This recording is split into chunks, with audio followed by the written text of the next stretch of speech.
Bismillah, alhamdulillah, salatu wassalamu ala rasulillah. Bagaimana kabar teman-teman sekalian? Barakallahu fikum. Semoga bisa tidur ya. Oke, saya akan berbicara sedikit. Kenapa ada orang yang hypnic jerknya itu nggak sembuh-sembuh ya? Saya bertahun-tahun tetap aja hypnic jerk dan katanya ceritanya semakin parah, semakin parah, semakin parah. Oke ya, yang pertama yaitu adalah ujian dari Allah Azza wa Jalla.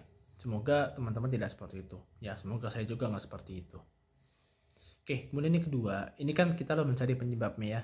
Karena apa yang Allah ujikan ke kita itu pasti ada penyebabnya. Nggak mungkin dong suatu ujian itu nggak ada penyebabnya. Karena kan apa yang kita lakukan itu, kalau kita lihat lagi di Quran surat Asy-Syu'ara itu, kalau tidak salah 30 ya, itu karena penyebabnya karena ulah tangan kita sendiri. Berarti kan ada penyebabnya gitu. Penyebabnya apa?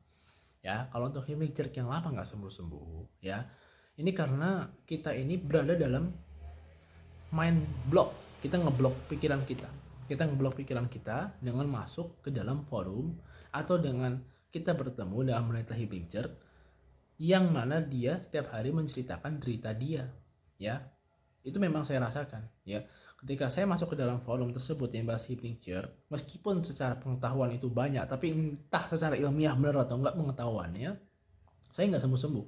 Jadi 2 tahun itu saya ada di forum itu nggak sembuh-sembuh, tapi dengan izin Allah ketika saya keluar dari forum itu, kemudian saya mencari hal-hal yang menyenangkan menurut saya dan tidak melanggar syariat tentunya, itu berlahan sembuh. Jadi kan saya dari 2020 sampai 2022 itu di forum itu masalahnya ya. Nah ya, kadang-kadang saya juga baca di YouTube, nggak lihat YouTube ya, baca-baca berita hypnic jerk lainnya ya, sehingga apa, semakin panik tuh. Nah ini siklus hypnic jerk itu adalah ketika kita hypnic jerk, kita panik, kita anxiety ya, atau kita stres mikirin penyakit ini, menambah keparahan penyakit ini. Jadi kayak siklus gitu. Nah, kalau teman-teman belum sembuh, berarti teman-teman sadar siklus itu ya, dan ini memperlama. Makanya satu-satunya cara adalah keluar dari siklus itu ya, lakukan hal yang teman-teman senang. Meskipun kelihatannya kok kayak saya tetap hypnic jerk. Nah, pasti begitu. Dulu saya juga pikiran begitu. Ya, dulu saya juga percaya bahwasanya dengan memikirin hypnic jerk, dengan mikirin napas kita setiap mau tidur, dengan mikirin gerak-gerik tangan kita sebelum tidur, itu kita menjadi cepat sembuh. Ternyata enggak ya. Ketika kita tidur kita mikirin tangan kita bergerak nggak ya, atau kaki kita bergerak nggak ya, itu nggak sembuh-sembuh ya. Bahkan sampai jam tidur pun saya hitungin dulu itu, malam ini tidur 6 jam 12 menit. Nah apa, itu nggak sembuh-sembuh teman-teman ya.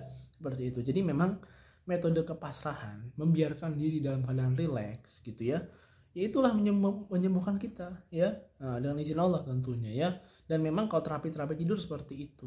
Nah kadang-kadang penderita hypnic jerk ini diblok nih oleh beberapa oknum. Dibloknya apa? Hypnic jerk itu bukan seperti insomnia biasa. Pasti tanya kalau oknum itu, hypnic jerk itu apa? We don't know, unknown, penyakit yang langka, penyakit yang nggak ada, dokter pun nggak tahu. Lah bagaimana dokter nggak tahu? Orang masuk PPDS dibully aja nggak tahu hypnic jerk. Nah gitu kan. Nah dokter tahu ya, dari dokter kan susah ya. Ya cuman kitanya aja yang mungkin masih bersikeras dengan orang-orang yang nggak jelas juga gitu kan. Ya mana entah mereka benar entah enggak, dan bisa jadi mereka bohong juga ya, bisa jadi ya kan. Nah kadang kita nggak tahu ya.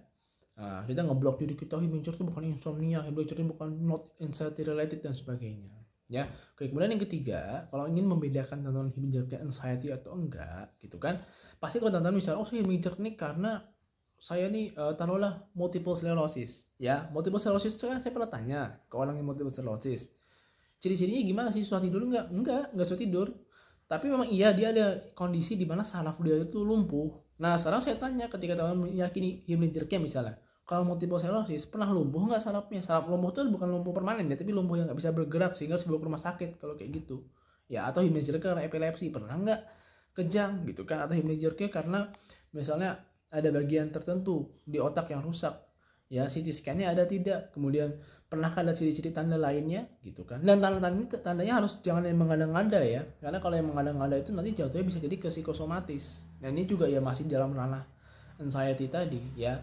Dan ini pun sekaligus mengonfirmasi ya kan, saya punya video tuh hypnic jerk yang dulu waktu saya masih gendut ya, itu sampai 1000 viewer saya lihat. Saya tuh agak marah di situ. Hypnic itu bukan anxiety dan sebagainya. Itu statement saya tarik statement itu ya. Kalau dihapus kan sayang juga videonya, tapi saya tarik di sini bahwasanya itu histori saya pernah salah dalam mendefinisikan penyakit ya.